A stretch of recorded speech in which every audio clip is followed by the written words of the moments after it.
بسم الله الرحمن الرحيم. الحمد لله رب العالمين. اللهم علمنا ما ينفعنا وانفعنا بما علمتنا وزدنا علما وعملا يا رب العالمين. كتاب أصول الثلاثة جرم كان الحمد لله رب العالمين. كتا سجل كيستي تمر جرا إن شاء الله ركوتا كرنا فاكنا كيستي فا كتابة كان إلى الله يوكان كونكلوجيني وان جرمو كتاب نكوني maal irratti naannaya maal of keessatti qabataa ka jedhu karaa salphaa rakkoo batuu dandeettan akkasuma gaafilee garii isin na gaafattan inshallah isiniif keessatti deebisa. Yaa jalqaba kitaabni kun wanta namatti tolu waan dubbatu hunda ragaa wajjin dhiyeessa. Waan dubbate ragaa takkaa isaatiin ragaan alaa wanti inni bahe hin jiru. Yaadoo fi abbaan kitaaba kanaa Sheekh Muhammad bin Abdul Wahhab rabbi barakaa isaanii haa godhu.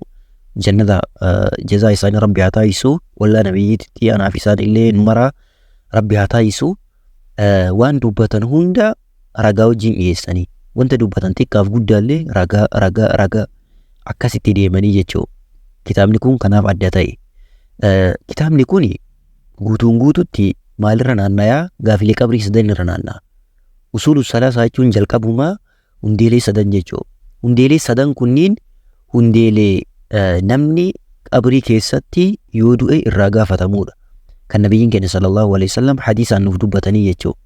Kanaaf kitaabni kun matagala maalirra naannaya gaafilee qabrii sadan irra naannaya. Jalqaba sheekni eegalan maal jedhanii eegalanii wanti afurii akka dirqama nurratti ta'u karabbiin quraana keessatti ragaa wajjin dubbate akka dirqama nurratti ta'u dubbatanii dhiyeessanii. Isaanis tokkoffaan beekumsa itti dalaguu itti waamuu fi isarratti obsuu wantoonni afran kunniin akka dirqama nurratti ta'an itti dalaguu fi isaan beekuun ragaa wajjin dhiyeessanii. Ragaan isaallee suuraa wal asriiti. Yaada kanarratti illee ulamaa'iin maal akka jedhan fakkeenyi Imaamu Shaafi'iin maal akka dubbatan dhimma beekumsaa wal qabatu keessatti namni tokko jecha dura dalagaa dura beekumsaan eegaluu akka qabu yaa'u jalqaba beekumsa jennee kun asiin dubbannee jira. Al-ilmu jennee jirra. Wantoota namarra dirqama ta'an keessa inni tokkoffaan beekumsaa jenne. Kanaaf ammoo jecha Bukaarii tokko dubbatanii jechaa fi dalagaa durallee ka dursu beekumsaa waan jedhu Imaam Bukaariin dubbatan jedhanii ragaa aayaa kana dhiyeessan. Aayaa maal jedhu fa'ala beeki annahu laa ilaaha illa Allahu aqaan gabbaramaan Allah malee akka hin jirre beeki wastaghfir li dhanbika cubbuu keetiif araarama barbaadi. Istaghfir jechuun utlubil maghfirata jechuun araarama barbaadi. لذنبك يكون شبوك يديب آية كان قوتون يساء الراجي تياس الرد وللمؤمنين والمؤمنات مؤمنة إيراتي في مؤمنة دبرتي ربي تمانتي في دبرتي ربي تأمني في الليل عرارم بربادي وللمؤمنين والمؤمنات والله يعلم الله إني بيكا متقلبكم سوچي كيسان سوچي سنگويا تاجسا أولتان هري كيسان بربادو جتاني نما غرغراتي سوچي سنگويا كانت تاسفتان anni beekaa jedha Allahin wamathwaakumiin akkasuma deebii keessanillee galgara garamitti akka isin deebitan boqonnaadhaaf garami akka isin deebitan eessa akka raftan halkan maal akka isin taatanillee iddoo isin itti deebitanillee anatu isin beekaa jedha Rabbiin. Guutuun aayaa kanaa hiikkaan isaa kana fakkaata. Ittaan suudhaan sheekni maal dubbatanii muslima dhiiraatiif muslima dubartii irratti wantoota dirqama ta'ani. Muslima dhiiraatiif dubartii irratti wantoota dirqama ta'an akkasuma itti dalaguun illee ka dirqama ta'u ragaa quraanaa wajjin dhiyeessan. Isaanis waa sadii. Tokkoffaan rabbiin ilma namaa erga uumee erga isaa hiree erga waa hunda isaa mijeessee booda lafatti hin dhiifne maal godhee ergamaa nutti erge. Ergamaa kana namni tole jedhe jannata seena namni ammoo tole jechuu dide azaaba seena. Ragaan kana ayaa quraanaa kana kun jedhanii dhiyeessanii. Lammaffaan Rabbiin gabbartii yookaan ibaadaa isaa keessatti eenyuun illee maan ta'in maleekaallee Nabi Muhammadiin illee abbaa fedhes maan ta'in akka shirkiin isatti dalagamu hin jaalatu hin barbaadu. Ragaan aayaa kanaallee ragaan wanta kanaallee kunoo aayaa kana jedhanii dhiyeessan. Wanta kana namni muslimaa hundi beekuu qaba. Sadaffaan namni rasuula tole jedhee islaamummaa qabatee rabbiin tokko choomse nama rabbiif rasuula diina godhate. Nama rabbii fi ergamaa isaa diina godhate osoo fira isaallee ta'ee jaalallee godhatu hin qabu. Ragaan kanaas kunoo kana. Wantoota sadan kanneen namni muslimaa hundi beekee itti dalaguu qaba. ijoollee keenyallee barsiifatuu qabna. Akkasumas ittaan suudhaan sheekni maal dhiyeessanii karaa Nabi Ibraahim milla Nabi Ibraahim jedhamee kan beekamu dhiyeessani. Millaan yookaan karaan Nabi Ibraahim haniifiyyaadha. Haniifiyyaan maali? Rabbiin qofa gabbaranii amantii rabbiif qulqulleessanii rabbiin qofa gabbaranii ikhlaasaan osoo rabbitti waa hin dabalin akkasi rabbiin gabbaruudha. Rabbiin ilma namaa hundaa kanatti ajaje kanaaf nu uumellee ragaan kanaallee kunoo kana. Tawhiida jechuun maali? Akkasuma shirkii jechuun maali waan jedhu dubbatanii achi booda ragaa waan kana aayaa kana dubbatan. Aayaa kana inshallah guutuu isaa isiniif hiikaa. Wa'budullaha Allahi qofa gabbara walaa tushriku hin sharrakina bihi isatti Allahitti shay'an waa takka illee gabbartii isaa keessatti waa takka illee hin sharrakina hin dabalina. Anuma qofa gabbara jedha rabbi yoo gabbartan. Wabil waalidayni ihsaana haadhaaf abbatti tola ooliinsa tola oolaa. Haadhaaf abbaa keessanitti illee tola oolaa. Wabidil qurbaa firatti illee tola oolaa. Wal yataama yatiimatti illee tola oolaa. Wal masaakiini hiyyeeyyitti illee yookaan hiyyootatti illee tola oolaa. Wal jaari dil qurbaa ollaa firaa ollaa ta'eetiin ollaa firooma waliin qabdanii ollaa akkasitti illee tola oolaa. Wal jaaril junubii ollaa firummaa waliin hin qabnetti illee tola oolaa. Ollaan gariini ka firummaa waliin hin qabnetu jira kama ollaa bichaa ta'e. Ollaa akkasitti illee tola oolaa. Wasaahibi biljambi wasaahibi biljanbiin hiikaa lamaan hiikanii tokkoffaa hiriyyaa keessan gwaaddanyaa ka jedhamu jechuudha. Hiriyyaa keessanitti illee tola oolaa. Akkasumas hiikaan lammaffaani haadha manaa keessanitti illee tola oolaa. Wasaahibi biljanbii jechuun haadha manaatti illee ni hiikama. Wabini sabiili ilma karaa jechuun nama karaa deemu yookaan musaafira nama akkanaatitti illee tola oolaa. Wamaa malakat aymaanukum waan harki keessan handhuurfatetti illee tola oolaa.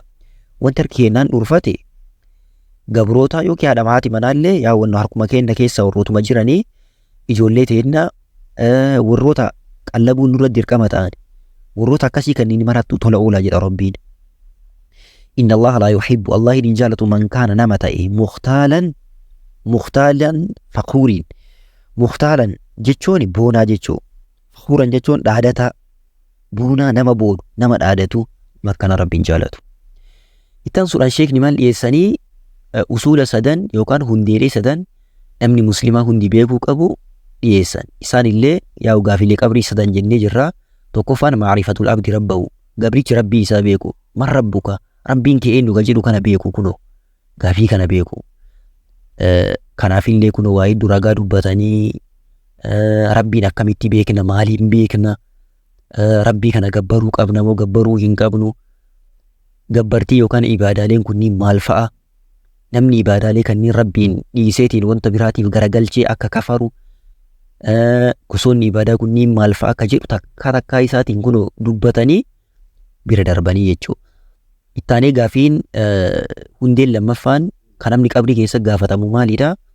Maa diinuka? Diiniin kee maali? Isa jechuun maarifatu diinii islaamii bidhadilla amantii islaamaa kana ragaa hojii beeku amantii islaamaa jechuun maali? Islaamummaan kun maraatiba yookaan sadarkaalee meeqa qaba? Isaanis maal fa'a? Isaanis waa sadii. Tokkoffaan islaamummaadha. Islaamummaan arkaana shan of keessaa qaba. Arkaanni tokkoffaan shahaadaa lamaanii. Ittaansee salaata, ittaansee zaka, ittaansee siyaama, ittaanee hajjii. Kanneen akkanan beeku kana dubbatan sheekni. Ittaansuudhaan arkaana iimaanaati. Arkaanni iimaanaa jaha. Iimaana jechuun maali? Arkaana meeqa qaba? Arkaanni iimaanaa jaha kunoo kanneen dhiyeessanii jiran sheekni haala bareedaan. Ragaa kanaallee jedhanii kunoo aayaa kana dhiyeessan. Innis kan maal jedhu leeysal birra dalagaan gaariin yookaan dalagaan toltuun hin taane antuwalluu isin garagalchuu wujuhakum fuula keessan qibalal mashriqi wal maghribi gara aduun seentuu fi gara aduun baatu kanatti fuula keessan garagalchuun toltuun kanaa miti jedha rabbiin. Toltuuni namni garana garagaluu garas garagalu kanaa miti toltuuni. Kana jechuun wanti cima jedhamee ilaalamu kanaa miti jechuudha. Cima jedhamee wanti ilaalamu toltuun dalagaan gaariin maali? Man aamana nama amane billaahi Allahitti wal yawmil aakhiri guyyaa boodatti wal malaayikati maleekotaa fi wal kitaabi kitaabota raan buusee fi wal nabiyyiina nabiyyoota kiyya ergamtoota kiyyatti ka amane jedha rabbiin. Nabiyyoota ka amane wa'aata almaala alaa xubbihi qabeenya illee jaalataatiin ka kenne. Kana dalagaa gaarii jechuun wa'aata almaala alaa xubbihi osoo jaalatu kenne jibbaatii ni miti. Zawil qurbaa firaaf, wal yataama yatiimaaf, wal masaakiin hiyyeeyyiidhaaf nama akkana kennetu toltuun yookaan dalagaan gaariin kanaa jedha Rabbiin. Kanaan ala namni tokko bitaa mirgatti garagaluun yookaan garana garagalee salaatuun yookaan garas garagalee salaatuun kanaa mitii jedha dalagaan gaariini. Jechuun kan meeyilii ta'eetiin laallamuu qabu, akka ciman laallamuu qabu kana osoo hin taane maalidha? Rabbitti amanuu dalagaa gaarii dalaguun isa kana wanti cimaani. Yaa'u yeroo nabiyyiidha sallallahu alaihi wasallam Yahudonni nabiyyi sallallahu alaihi wasallam dura Beetal Maqdisitti garagalanii ka salaataa turan gara Ka'abaa garagallaan wantoota hedduu haasa'anii. Sababa kanaaf Rabbi maal jedhee wanti cimaan kanaa miti jedhe. Yookaan garana garagaluun yookaan garas garagaluun wanti cimaan kanaa miti. Wanti cimaan dalagaan gaariin Rabbitti amanu, guyyaa boodaatti amanu, maleekota amanu, kitaabota ambuusetti amanuu fi nabiyyoota kiyyatti amanuudha jedhe Rabbi dubbate. Akkasuma mallee wabini sabiili ilma karaatiif kennuudha. Qabeenya wasaa'iliin namoota nama kadhatan, kadhattoota rakkattoota akkana nama kadhataniif illee kennu. Ufin riqaabii namoota riqaaba keessa jiran yookaan gabrummaa keessa jiraniif illee kennu. Waaqaama salaata nama salaata akka Rabbi gadi dhaabii salaati jedhe salaate. Wa'aata zakaata ka zakaallee kennate. Walmuufuuna warroota guutoo ta'an bi'aahdihim waadaa isaanii warra waadaa isaaniillee guutoo ta'an idhaa caahaduu yoo waadaa seenan warra waadaa yoo seenillee guutoo ta'e kana dalagaan gaariin. Wasaabiriina warra obsu fil ba'saa'i waddarraa'i cinqaa rakkoo garagaraa keessatti illee warra obsu. Waxiina alba'si akkasuma mallee yeroo cinqaadha, yeroo rakkoodha, yeroo dhukkubaa, yeroo lolaa. Ba'si jechuun yeroo lolaati. Yeroo lolaallee warra obsanii. Ba'saa'i barraa'i jechuun barraa'iin dhukkubaan illee ni hiikani. Waxiina alba'siin ammoo yeroo lolaati. Ulaa'ika warri suni alladhiina sadaqu warra dhugaa dubbatan, warra dhugaa dalaganii, warra dhugaati jedha Rabbiin. Ulaa'ika humul muttaquun warri na sodaatullee warra kanaa jedha Rabbiin subhaanahu wa ta'ala. Aayaan kun kunoo harkaan iimanaa hundaa of keessatti qabatee jira. Ka qadaraa malee qadara ammoo kunoo inna kulli shay'in khalaqnaahu biqadar kailu kanatu of keessatti qabataa jechuudha. Itaan suudhaan martabaa sadaffaa dhiyeessanii. Martabaan sadaffaa maali? Arkaana ihsaanaati. Arkaanni ihsaanaa tokkocha innis kunoo kana ragaa wajjin kunoo dhiyeessanii jiranii. Ragaan kanaa sunnaa irraa yookaan hadiisa irraa hadiisa Jibriiliiti.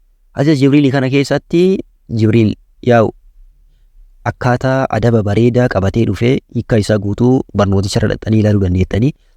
Naamusa bareedaa, akkaataan teessuma isaa, akkaataan ta'iinsa isaa, akkaataan inni nabiyyitti haasa'e akkaataa addaati. Kun marti maaliif dhufee? Akkaataa amantiidhaa barsiisuudhaaf dhufee jedhan nabiyyiin sallallahu alaihi wasallam.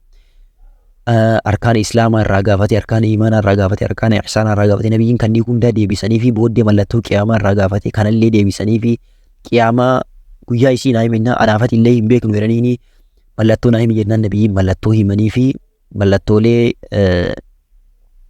haga lama himanii fi antalidal amatu rabbataa achi booda tokkoffaan kana lammaffaa waan tara laxufaata lacuraata lacaalata ri'aa ashaa'i yatataawwaluuna fil bunyaani kun lammaffaadha. Akkana himanii fi jechuun nabiyyiin sallallahu alaihi wasallam booddee maal jedhanii guyyoota muraasa booda nama guyyaa akkana isin dhufeetiin akkana na gaggaafatan beektanii jedhanii gaafannaan nun beeknu rabbiif ergama isaatu beekaa jedhanii deebisanii fi booddee inni Jibriilii amantii keessa isin barsiisuudhaaf dhufee jedhanii nabiyyiin keenya sallallahu alaihi wasallam deebisanii jechuudha. Akkasii hadiisni kun arkaana ihsaanaa, arkaana iimaanaatii fi arkaana islaamaa sadanuu of keessatti qabatee jira. Booddee nabiyyii beeku. Gaafiin qabrii inni sadaffaan maalidha? Hundee sadaffaa yookaan aslii sadaffaan nabiyyii beeku. Man nabiyyu ka jedhameetiin gaafatama. Ergamaan sitti ergameesu eenyu? Kana beekuudha. Innis Muhammad ibn Abdillaahiti. Barnoota irratti yaa'u bal'inaan waan dubbatameef ilaaluu dandeettanii. Rabbiin nabi Muhammadin sallallahu alaihi wasallam tawxiidatti dhiisanii shirki irraa akka dhorkaniif isaan erge. Ragaan kanaallee yaa ayyuhal muddaththir yaa man barataa seenaa isaanii keessa inshallah maaliif akka rabbi akkana jedheen inshallah yeroo biraan ilaalla. Yaa man barataa yaa kaman barattee ciiftu yeroon kaman baratanii ciisanii miti quunfa anzir ka'iitiin akeekachiisi sodaachisi jedhaa rabbiin wa rabbaka fakabbir rabbi kee immoo guddisi wafiyaabaka fatahhir uffata kee qulqulleessi warrujza fahjur taabota warroota anaa gadiitti gabbaraman kana irraa fagaadhu isaaniin oodi isaan ofitti hin dhiyeessinii jedha. Walaa tamnun hin arjoomin tastaksir heddumina barbaaddee yoo arjoomtu akka heddummaatee naa deebi'u jetteetiin hin kennini. Wali rabbika fasbir rabbii keetiif jedhii obsi. Ayaan kun yaa'u kallattii biraatiin illee ni hiikamaa kunoo isheenni kallattii biraatiin illee hiikanii jiranii yaa'u viidiyoo irratti haala bareedaa waan dubbanneef ilaaluu dandeettanii booddee waa'ee hijiraa dubbatanii hijiraan akka dirqama ta'e waa'ee hijiraa wal qabatu ragaa isaa wantoota kanniin dubbatan. Booddee nabiyyiin keenya sallallahu alaihi wasallam Makkaan keessatti waggoota 13 islaamummaa irra haala kanaa erga turan booda waggoota 10 fi Madiinaa keessatti wantoota garagaraatti ajajamanii kanneen akka soomaa, hajjii, azaana, jihaada wantoota kanaa kanneenitti akka hajjii wantoota kanneenitti ajajamani. Akkasii ragaan kanaa ammoo nabi rabbiin keenya subhaanahu wa ta'ala nabi Muhammadin sallallahu alaihi wasallam insii fi jinnii ilma namaa akkasuma jinnoota hunduma rabbi erge hundumatti kunniin hundi nabi Muhammadin sallallahu alaihi wasallam hordofee jala deemuu qaba. Isaan dhugoomsuu qaba. Ka isaan dhugoomsuu dide karaa jallinaa irra seenaa. Ka isaan dhugoomse immoo karaa jannataa irra seenaa jechuudha. Ragaan kanaa kana aayaa quraanaa kana innis kamaal jedhu qul jedhi yaa ayyuhan naasu yaa ilma namaa jedhi inni rasuulullahi ilaykum jamii'aa ani ergama Allahiiti ilaykum gama keessan jamii'an gama keessan hunda ergama rabbiin gama keessan hundatti na ergeedha jedhi. Inni rasuulullahi ilaykum jamii'aa alladhii lahu mulku samaawaati wal ardi rabbiin suni isa ta'e isaaf maaliin mulku samaawaati wal ardi mootumni samii fi dachii rabbii mootuma samii fi dachii harka isaa jirtutu na ergi an ergamaa isaati jedhi itti dubbadhu jedha rabbi nabi Muhammad sallallahu alaihi wasallam. Laa ilaaha illaa huwa haqaan gabbaramaan isa malee hin jiru yuhyii wa yumiitu ni jiraachisallee ni ajjeesallee. Fa'aaminuu amanaa billaahi allahitti amanaa wa rasuulihi ergamaa isaatti illee amanaa annabiyyil ummiyyi nabiyyii hin dubbisne akkasumas ka hin barreessine nabiyyi akkanaatitti amanaa. Alladhii yu'minu billaahi isa rabbitti amanu nabiyyi rabbitti amanu nabiyyi akkasitti amanaa. وكلماته جيش ربي تليك أمنوا واتبعوه إسا هردوفا لعلكم تحتدون أكاك أجيل تنيف كأجيلو كان برباد دنتاي إسا هردوفا جدين جر ربي نبي محمد صلى الله عليه وسلم كأجيلو نمني برباد كرا نبي محمد كوفا جيشو يو كان كأجرا في مالتا جلينا تا بودي دينين كنا كغوتو تاي رقاد إيساني نمني إرقادو يبود اللي أكا كافا رقاولين إيساني إرقا كافا يبود اللي jazaa galfamutu jira, qormaatamutu jira. Wantoota kanniiniif ragaa dhiyeessanii isheenni akkasiin dubbatanii jechuudha. Akkasumas namni ba'as yookaan kaafamatti kafare akka kaafira ta'u ragaa akkasii dhiyeessanii booddee rabbiin ergamtoota hunda tawhiidatti waamanii shirkii irraa akka isaan dhorganiif jecha isaan ergamaan jalqaba nabi Nuuhiin illee nabi Muhammadin illee sallallahu alaihi wasallam rabbii kaayyoo kanaaf isaan erge jecha dubbatanii yaa'u ergamtoonni hundi kaayyoo isaa ergamanii fi ibaada rabbiitti ajajanii xaaguuta irraa akka dhorganiif akkasii xaaguuta jechuun maali waan jedhu xaaguutni waa sadii keessa argama waa hordofamu waan gabbaramu waan tole jedhamu xaaguutni kunniin baay'eetu jira garuu mataan isaanii gurguddaan waa shani jedhaniitiin sheenni kunoo wantoota shanan kanniin takkaa isaaniitiin kunoo akkana dubbatanii booddee ragaa isaa hayaa kana dhiyeessaniitiin akkasitti xumuranii jechuudha. Hadiisa akkasumas ra'asul amriil islaam wa hamuuduhu salaatu wa zirwatu sanaamii aljihaadu fi sabiilillaahi aayaa jedhu kanaan hadiisa jedhu kanaan xumuranii jechuudha. Kitaabni usuluu salaasaa matagala kunuu kana fakkaataa naman dhibuu kitaaba salphaadhaa hubatuuf illee yaa'u namatti ulfaatu. Inshaallah kitaaba kana viidiyoo an dalage kanaan meera deddeebi'aatiin xiinxallaa dhaggeeffadhaa waan isiniif hin galiini.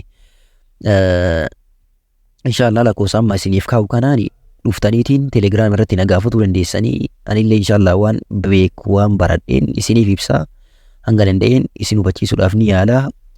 Akkasii yeroo gaarii anaaf isiniif illee rabbi haa taasisuu nama beekumsa diinii dabalatee beekumsaan ijaaramu anaaf isinillee rabbiin nu haa taasisu. Yeroo gaarii isiniif hawwaa nagaan naaf tura nagaan naaf jiraadhaa khayrii keessa naaf jiraadhaa jannatatti ka wal arginu ka wal geenyu anaaf isinillee rabbi haa taasisu. Walla nabiyyiidha sallallahu alaihi wasallam rabbi anaaf isinillee haa taasisu. Nama beekumsaan ijaaramee qalbiin isaa duubni isaa keessi isaa beekumsaan toltee bareeddee anaaf isinillee rabbi haa taasisu. beekumsa hunda ka tawxiidaa ta'ee ka salaataa ka aqiidaa ka fiqhiidhaa kallattii garagaraatiin ka siiraadhaa hunda rabbi anaaf isinillee haa barsiisu. nagaa naaf tura. Assalaamu alaikum warahmatullaahi wabarakaatu.